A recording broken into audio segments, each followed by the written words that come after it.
What's good, people? Izzy Max here, back again for week 6 of the breakdown for Blue Division. I'm joined, as always, by Matt. How you doing?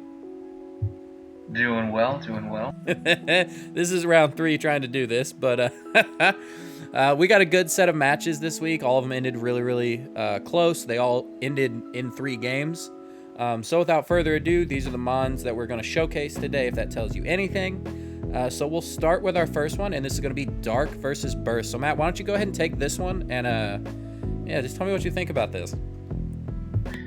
So straight out of the gate, I actually liked some of the prep that I was seeing from both sides.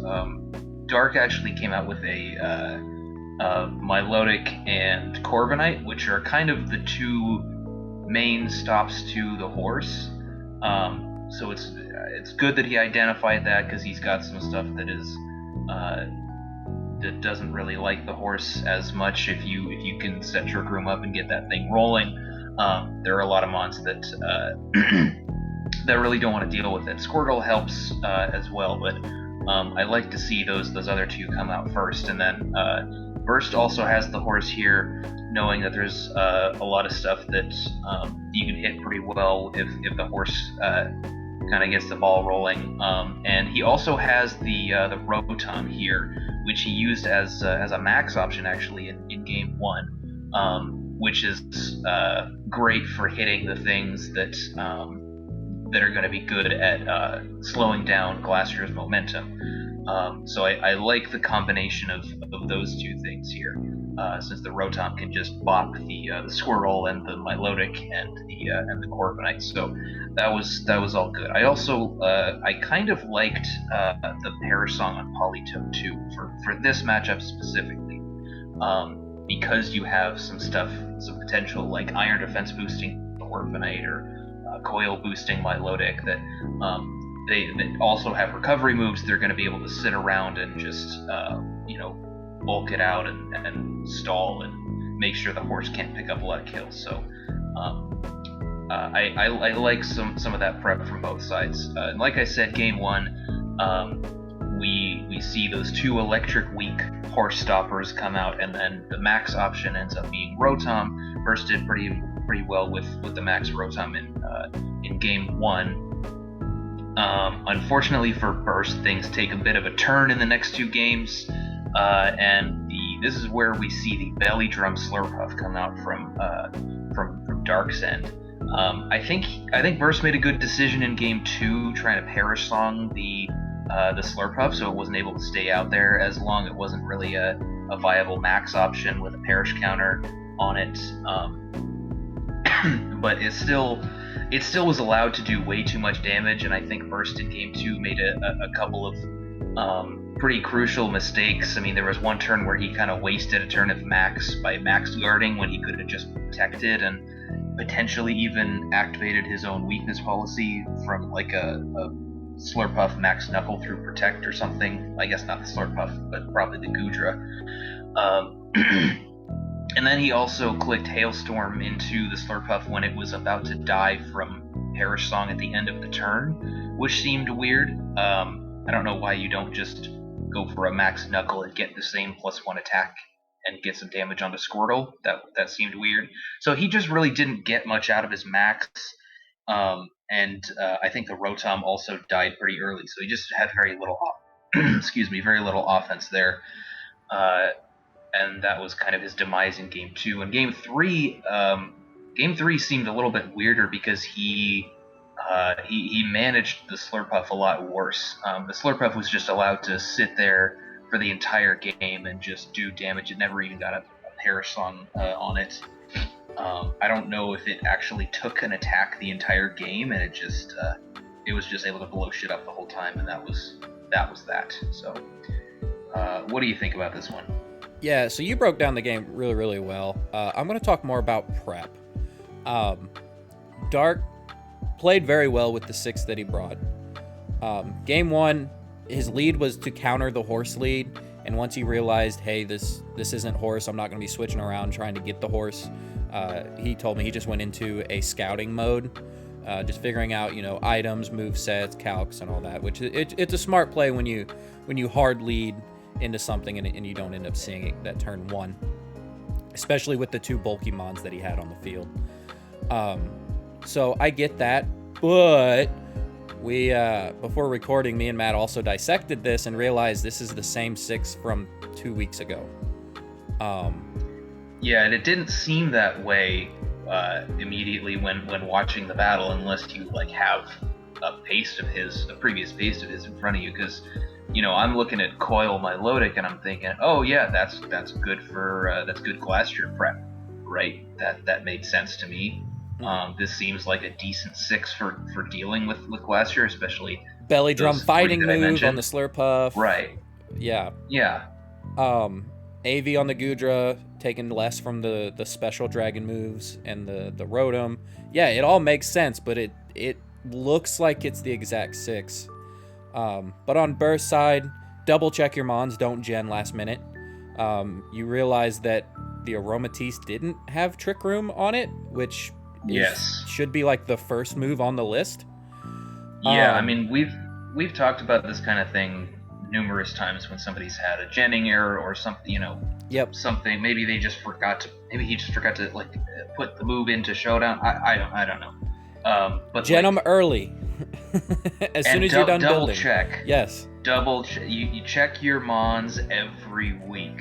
Granted, I do it all the time. I've noticed some errors before, and I'm able to fix them before the battle. Check your mons before the battle every time. There's no excuse for this anymore. Yep, especially, and I don't think it really mattered if the Aromatisse had Trick Room, because I think Ally Switch was always the right play, to be honest, at least in this matchup. And then there was, I'm trying to remember what he said in chat, there was a lead error, and I went back and watched it, and you physically see him unselect Magmar. And then reselect 3 other Pokemon. With 30 seconds left on the clock. Like, I went back and watched after he posted where his mistakes were.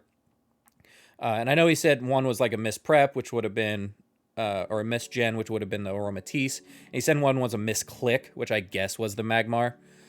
Which was unfortunate, because if you watched, I think it was game 2, it actually would have made a difference if he would have led like Magmar Rotom. Because then Rotom can pressure the Squirtle, and the Magmar, I think it had Heat Wave, can at least get some damage off. Because then maybe you force the Slurpuff to proc its berry early, or you mess with some calcs, if there were any on Dark Side, based on how much health you get back from that citrus berry after belly drumming. So it could have made a huge difference. Also, I think the Magmar had Haze, if I'm remembering right, maybe, or Clear Smog, something like that. But yeah, Clear Smog, I think. Yeah, it was one of those, but I do think that misclick potentially could have helped, especially after seeing how much the Slurpuff just ended up going in game 2 and 3. But other than that, just, man, prep for Dark, just prep a team. Don't use the same 6. It worked this one. But it's not going to work ever again, honestly, especially after we posted this. The season he did that, we pointed it out, and then he kind of started to get rolled because everybody knew what he was bringing. Not a good strategy to have. I do understand time is money, but you are fighting for a playoff spot. You are currently the 6th team, and 5 get in, at least to the wild card. So if you want to do that, I'd take it a little bit more serious with your prep. Hell, just change 1 or 2 mons. Like, the sets don't all have to change. Just actually pick mons. Because I was talking with Matt before this, I was really surprised not to see the Victini.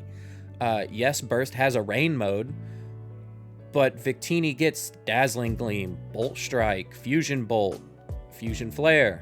I think those are different moves. I don't know. One of them could maybe not exist. But it gets things to hit. I think those are real. Okay. Victini gets a lot of stuff that hits all of this. So I was just really surprised not to see it. Granted, the 6 that he brought worked relatively well. I would say if I cut anything, it'd probably be the Milotic. But that's just it. Moving on to the next one, Matt, this is you again. This is me, Anthony. It ended in a 0-1 win for Anthony in 3 games. Go ahead and break this one down. Okay, so this one, Anthony went with his kind of classic fish in the front, sun in the back mode, which is pretty devastating. You just get this really powerful max option up front with both coaching and follow me next to it. You're immune to opposing redirection, and then you got super fast sun mode in the back for some late game sweeping. So it's a very powerful mode. You were a little bit under prepped for the Barraskewda, and I think game 1 and 3 both seemed pretty similar to me in that you would have had a much better time against this mode if you were able to get your trick room up, but because of what Barraskewda is able to do, ignoring that follow me, Anthony was just able to blow up the Hatterene immediately, and he knew that's what he had to do. Also, real quick, the crit in game 1 led me to believe that Hat maybe could live it, and that's the only reason I brought it back in game 3. Right, yeah, and we learned later that the without the crit, the damage roll is pretty overwhelmingly in Anthony's favor. I think it's like an 80. It was an 84, I think it was. Yeah, it's a very high chance to KO, just straight up. No coaching, no crit, very high chance to kill. And he knew that calc going in, which is a big part of why he wanted to run an Adamant Barraskewda. It was the Melmetal was still strong, obviously, because it's a Melmetal, but without the speed advantage, it wasn't able to do enough to actually take the game. And that mode with the Barraskewda in front and the sun in the back was turned out to be the play for this matchup. There was a change in Anthony's game plan between game 1 and 2.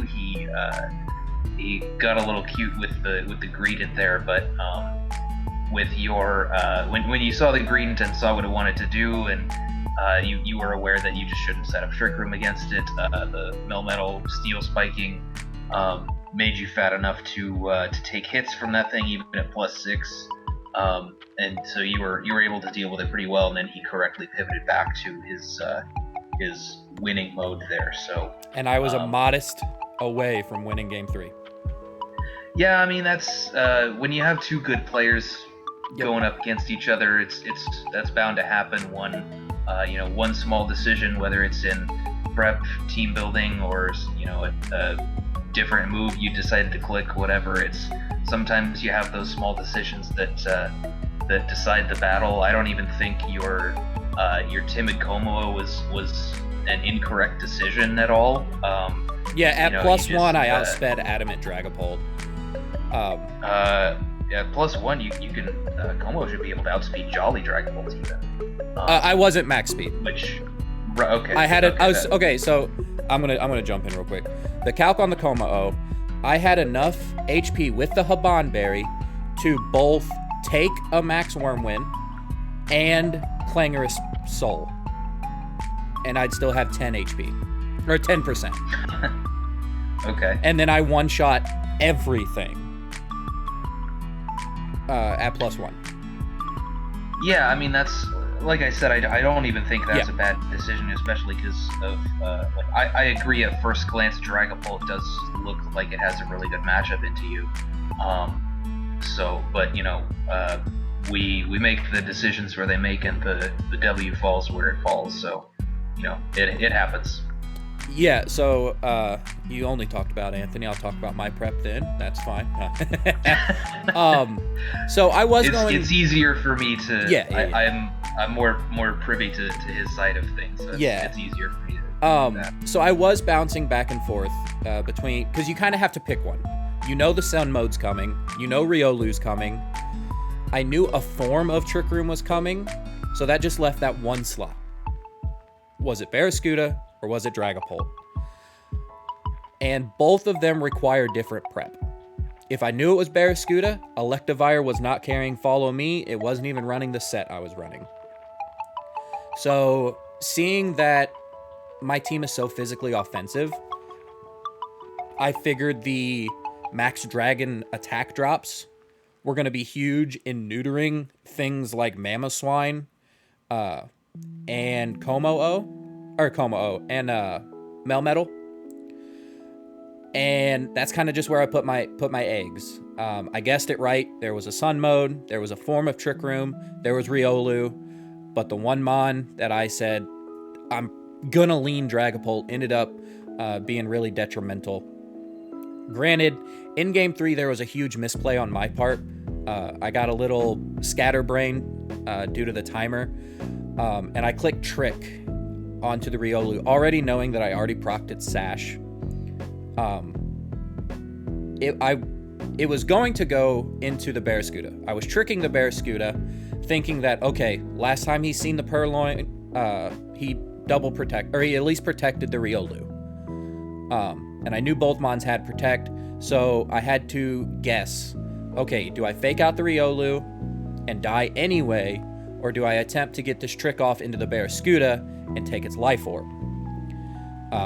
He didn't protect. I made the wrong play. The correct play was always just fake out the Riolu, because if he protects the Riolu anyway, I'm still max striking into that Riolu slot to get the speed drop on the Barraskewda, because then Como-O would just outspeed it. So fake out should have always been the play. I just kind of overthought myself once I seen like the 10-second timer pop up, because I was really thinking about that play. But yeah, there was a chance in Game 3 if I was modest. I know a couple of people were asking like, Ninetales still has a lot of HP. Yes, but Ninetales would have had to have taken 2 modest hits, which would have covered all that red HP that you've seen left after the game was over. And then Barraskewda, I think, lived on like 5 or 6 HP, so it was definitely dead if it was a modest hit. But this was a solid game. Not tooting my own horn, but me and Anthony are 2 of the top players. And I think it showed in this match. Like, I wouldn't say neither of us misprepped. Neither of us really misplayed. I would say that trick is not really a misplay, but just kind of a misjudgment. If you want to say those things are different, because I think they are. Relatively, that wasn't a bad play. If Riolu didn't follow me and did just protect, taking that life orb away. But yeah, hearing that, Matt, what give me some extra thoughts, because I did just kind of only run down my team. Well, I guess, I mean, it depends on how you want to define your terms. Maybe it seemed more like a misplay to me. It's, lapse in judgments can lead to misplays. That makes sense to me. If we want to talk about prep, I mean, it's weird because I like some of your prep given what you expected to come. I especially the white herb on the Mamoswine. I thought that was a pretty clever way of getting around the drops, Wormwood drops, because I thought I thought the coaching boost plus the Wormwood drops, probably a pretty good way to slow down your offense and let Dragapult do what it wants to do despite the ice weakness. So stuff like that I thought was pretty good. Obviously the mistake was just not prepping enough for the Barraskewda. It's hard to with Anthony's team. It's hard to actually prep for every single mode at the same time. And while they're both fast physical threats, they both require different prep. Yeah, and that's absolutely. Where it just came down to a 50-50. Which one of these am I thinking? And I just put my eggs in the Dragapult basket. Like, I think I had to be honest. Interesting. Okay. Yep, but you can let me know how wrong I am in the chat. Here we go. The third game, which was the first one played this week, so we are going to be a little rusty, but this is Toxic and Hector. Hector ended up taking this one, +3, -4. I don't remember why it was a +3. Did something die to Life Orb? I believe so. Oh, yes, the Zapdos did. Yes, okay. So, You can go watch this match. It's been a long time. It was, like I said, the first match of the week for either division. But there's one play I really want to kind of hammer down here, and I talked about it in chat a little bit. Granted, there was a crit in game 2 that Hector should have just won the game in two games. If that crit didn't happen, me and Matt both agree that the game would have just ended. But it didn't, and that's the game we play, so we go into game 3. And Toxic gets Hector down to Darmanitan, which was at like 2 HP, like a 70-ish% Duraludon, and a full HP Crocodile. Darmanitan and Duraludon are on the board, and Toxic has a full HP Necrozma in the back with a weakened Zapdos and a relatively full HP AV Escavalier. Zapdos is already at +1, and Toxic decided to Thunderous Kick the Darmanitan, which then the Zapdos died to its own Life Orb, and then Duraludon got enough damage off on the Escav to where it was basically useless when Crocodile came in. So then the next turn, Crocodile just Fire Fangs the Escav, kills it. Duraludon flinches the Necrozma that was going for a Power Herb Solar Beam into the Crocodile, and then Crocodile just knocks off the Necrozma to kill it. If your Zapdos is already going to die to Life Orb, try to take out the threat, because Darmanitan, it didn't go into Zen mode, so you know it's Guerrilla Tactics, and it used an Ice move, so it's locked into Ice on your Escav. Escav can take that. So that's the big misplay for me. Like I said, granted that crit would have just called the game anyway, but I do think that was a big misplay given the position you put yourself in. I do believe you win that game. Granted, you'd have to hit a Mega Horn or not be knocked off and actually live it to get the Solar Beam off. But in that instance, if you miss 2 Mega Horns, GG, it wasn't meant to be, but you put yourself in a position where you lost to yourself. But Matt, my rant's over. Tell me what you you thought about this one. Yeah, I think I'm pretty comfortable with the outcome, given that Hector locks it up with a 2-0 victory, if not for just a single crit. Right. So I think him having the win here makes sense. Oh, 100%. Because the first 2 games, a lot of it was just Moltres doing what it was supposed to do. The first game, it was kind of allowed to do that a little bit more because Toxic had forgotten about the Dark type's immunity to Prankster, so the Life Heart was just kind of sitting there doing nothing to Moltres.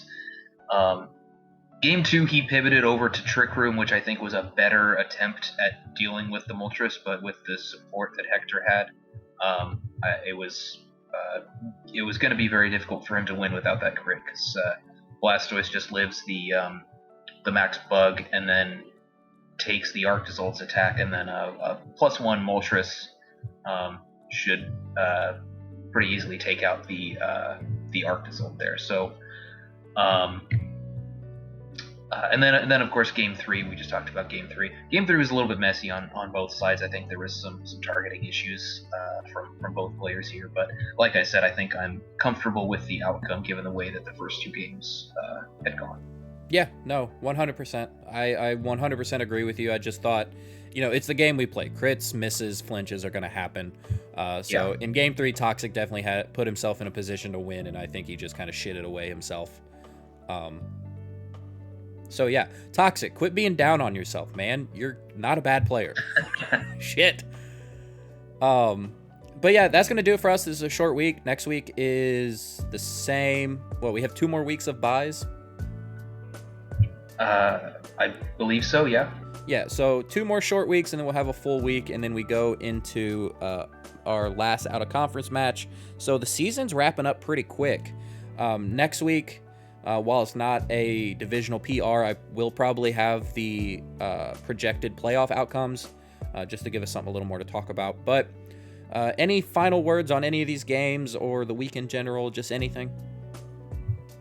Not much, just looking forward to the next couple of weeks because we have our second power rankings video coming out after week 8. We've got one more of these usual breakdowns, and then our next power ranking video. So that should be nice. We should have a much clearer playoff picture for both divisions by that time as well.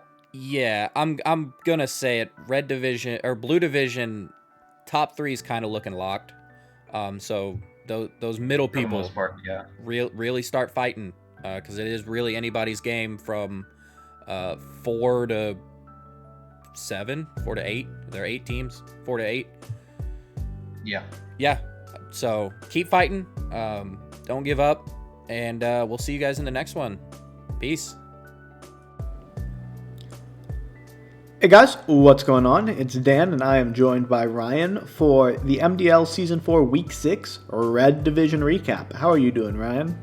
I'm doing pretty good. This was a pretty fun week. We got some watery boys on the screen. I'm a big fan of Wide Epolion. My favorite mon for sure. Yeah, hopefully that'll be introduced into Sword and Shield in time for next season, because Wide Epolion is something I would love to see in draft. Yeah, likewise. But with that being and said... Tentacool. I want to see someone win with Tentacool. Yeah, Little Cup draft. We're ready to go. No, just regular. Bulldoze. I just want to see a max Tentacool. Yeah, just hit him with the single tentacle. Go. But Right. Let's go ahead and hop into this week. So this first match is mine, so why don't you tell us a little bit about the teams and we'll get into our notes.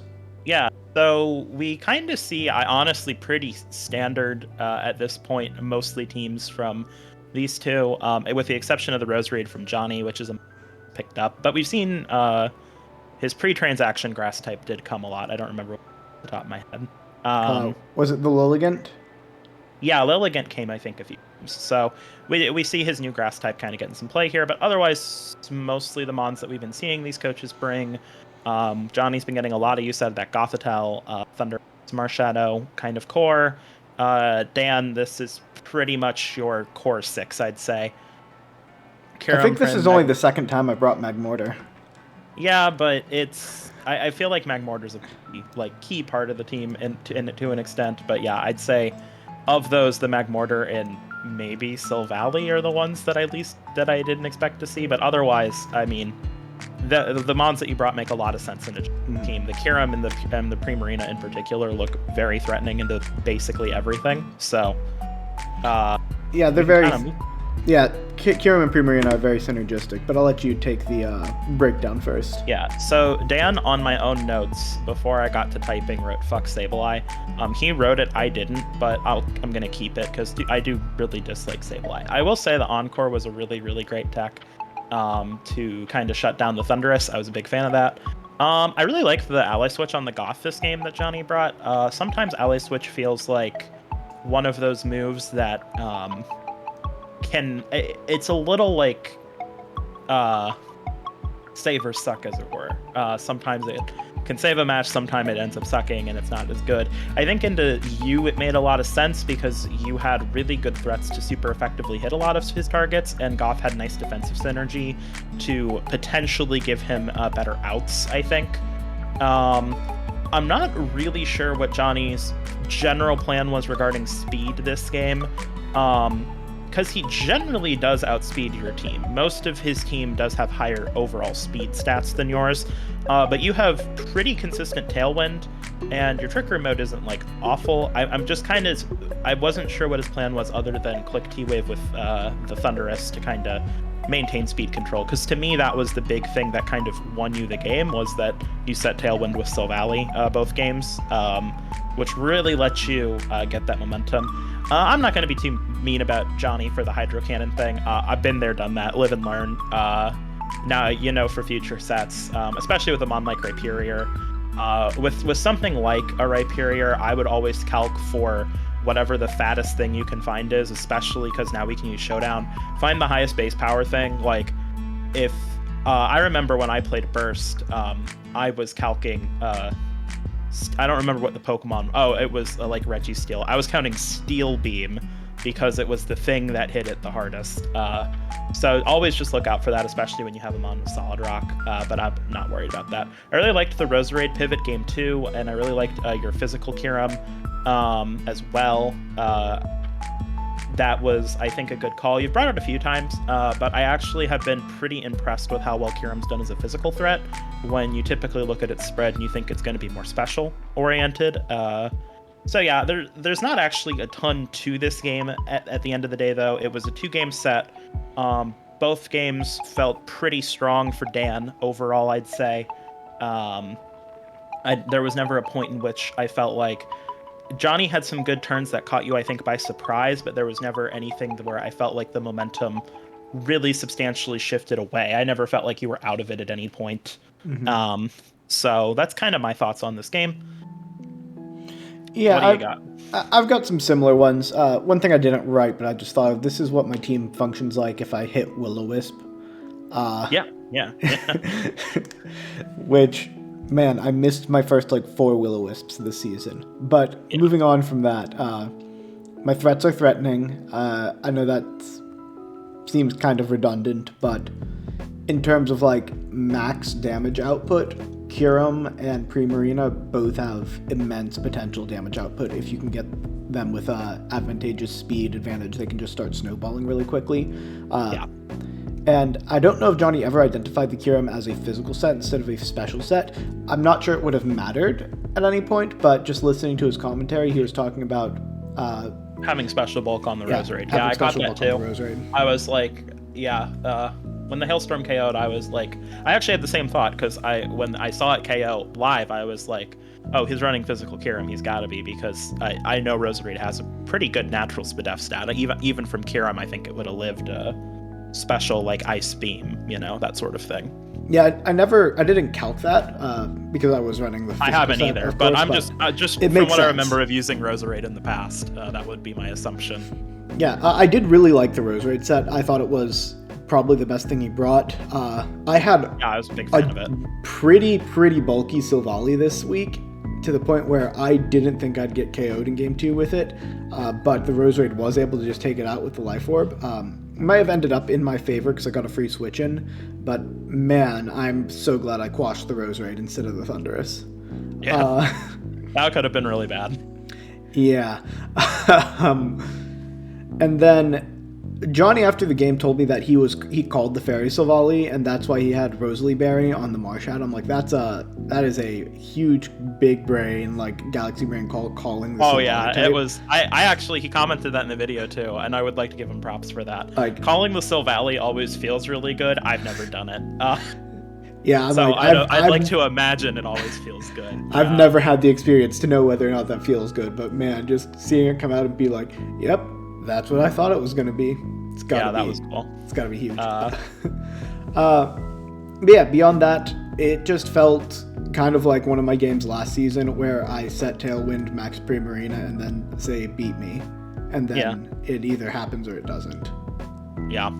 But moving on to our next game, we've got you versus Jess. So team sheets here are pretty interesting, mostly because of the sets, which we'll get into on the next screen. But Jess has a pretty obvious Trick Room mode here, and then a decent-looking fast mode as well that'll fight the Celesteela pretty well. And then you've got what looks like your Celesteela mode, something with Spectrier, and then your anti-Trick Room mode just looks like Lurantis and Azumarill. I'd say both of these are decently expected. The Spectrier I thought was going to be huge this week, and spoiler alert, it was. So Spectrier, I think, put in a lot of work. It obviously complements a lot of your physical threats really well because you have a very, I'm not going to say very, but a generally physically heavy team. And then the Max Ghost is always going to complement that. And with weakness policy, the calcs that thing was getting was pretty insane. But on Jess's side, the Transform Mew was really cool. Man, Mew gets too many moves. Which I guess is the point. The whole set, I was like, oh, it has this. Now I'm screwed. It was very hard to prep for Mew. That mon's a bit of a prepping nightmare, if I'm being completely honest with you. Yeah. But, okay, so correct me if I'm wrong here. When Mew transforms, it copies all the stats except HP. Yeah, it should have. So it Okay, should have so been a speed tie game 1. In game, I was kind of blanking on if that was the case or not, Okay. but it should have. I don't know if that speed tie Ditto was copy stat changes. I don't know if regular transform copy stat changes, but I do know Okay. Imposter Ditto does. interesting. So yeah, that may have been much more impactful than we thought in game 1 with the transform you winning that speed tie. I could see a world where that did matter a lot more than it did.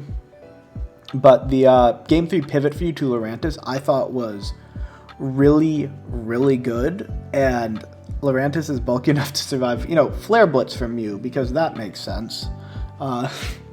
It's pretty good mon. Honestly, I was liking it. Each move that Mew uses is ridiculous, and then Lurantis is just bulkier than you think, and you can just start charming it. Like, I thought that was a really nice pivot. But on Jess's end, I don't know if she's calced into the Lurantis at all, but if Lurantis can survive the Flare Blitz, maybe you actually pivot into a max Mew there, and you don't max the Spectrier to get that Flare Blitz KO, because then I think you're in a very strong position with the Mew. I'm not sure if that's entirely correct or not, but that was just a thought I had during the game. And then looking at her team in the team sheet, I don't actually think Snorlax is doing much on her team compared to a lot of the other things, and I think she could have a more impactful tier 2. Could be entirely wrong there. I know she's gotten some work done with it before this season and in past seasons as well, but I don't know, Snorlax, just both teams that have used Snorlax this season, it's felt like one of their more underwhelming mons. What do you think about that? I don't really have any huge thoughts on the Snorlax. I will say one thing that was kind of funny, for me at least. I don't know if Jess feels the same way. I was very tempted to bring Nidoking this set. In fact, I almost brought it over Celesteela. Kind of wish I did retrospectively. And the reason I didn't was because I was really scared of her Shifu. Because my team looked very soft to her Shifu in some of the early stages of prep, because Surging Strikes could KO Raichu through Sash, and this thing, and she could get, she could kill the Nidoking through Protect if I brought it in late game and all sorts of stuff. So I was really afraid of it, actually, in prep, and I was so afraid of it, I ended up bringing Lurantis instead. I think that worked out for you. Which worked out, but I think it's funny. I feel like there was a bit of a game of cat and mouse there, because I think we were both afraid of those threats for different reasons, because I think she was also probably afraid of her Shifu. Otherwise, my notes, I really like the Dragalge. It was very threatening. I think it was 100% the call to bring for this set. I had a really hard time dealing with it, especially like in the damage calculator.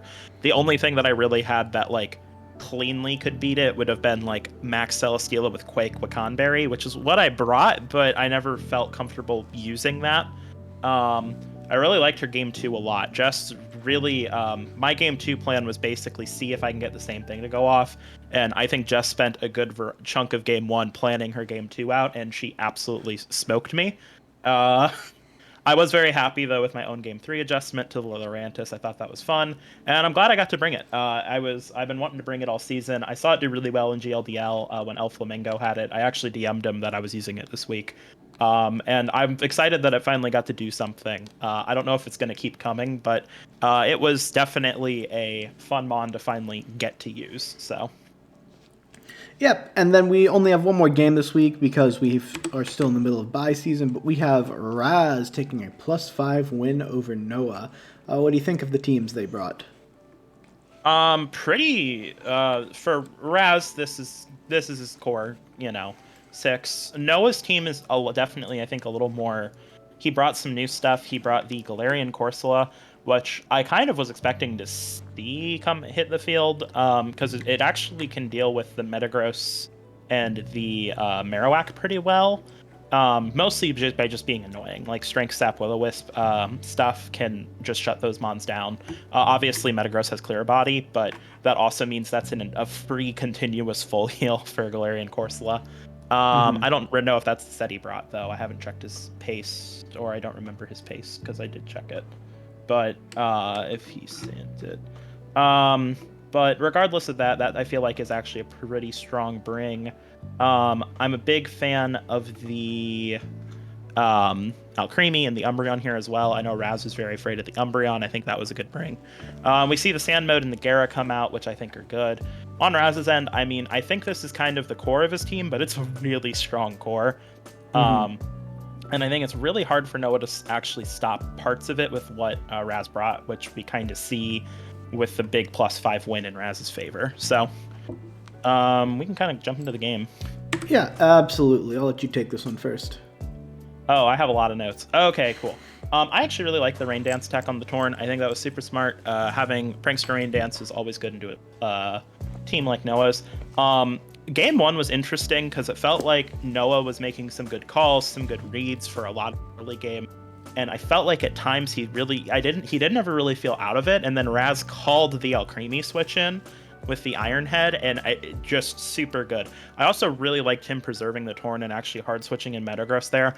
It's a little risky, but I actually think that knowing to preserve Torn there, because you're like, if I can get rid of this, if I can get rid of the other stuff, then late game Torn can get another Tailwind up and I can win to maintain speed advantage. That was really smart.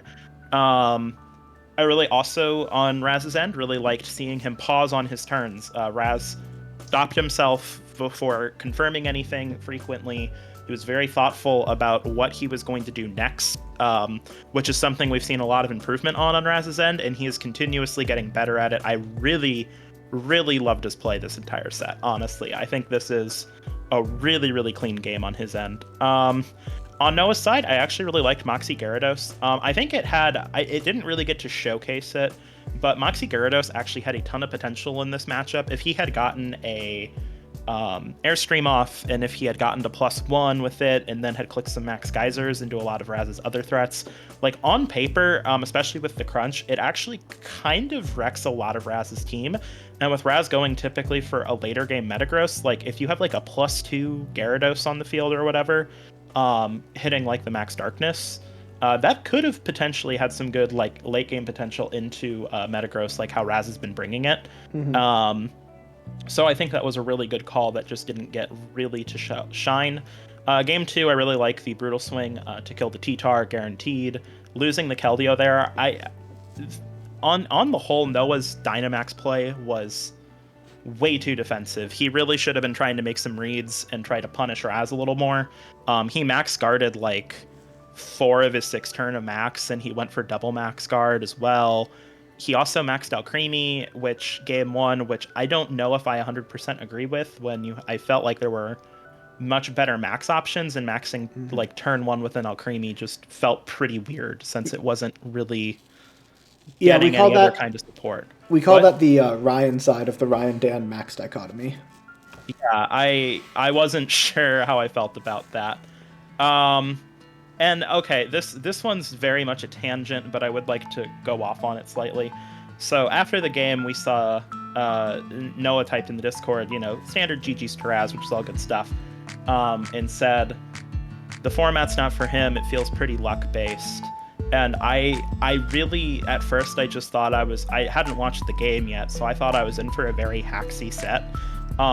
Dude, there was, like, no RNG in this game. Like, actually, the only RNG that I remember happening was you crit with an Excadrill, and if you had not protected your Alcremie this turn and called an attack into the Metagross, you probably would have won game 2. So you had actually, honestly, probably luck in your favor this game, even though it didn't end up mattering. And I understand, like, post-game salt. I've been there many times, and I personally have pretty mixed feelings on whether I like Dynamax or not, but calling a format luck-based is a little... That's a really... I can't agree with a take like that, especially when, honestly, there was no real luck in this. I think Raz just played it really well, and the format's not luck-based particularly either. And you've honestly had quite good luck, which we talked about in the PRs, is that you've actually had a lot of RNG go in your favor this season. So it was just a weird comment post-game.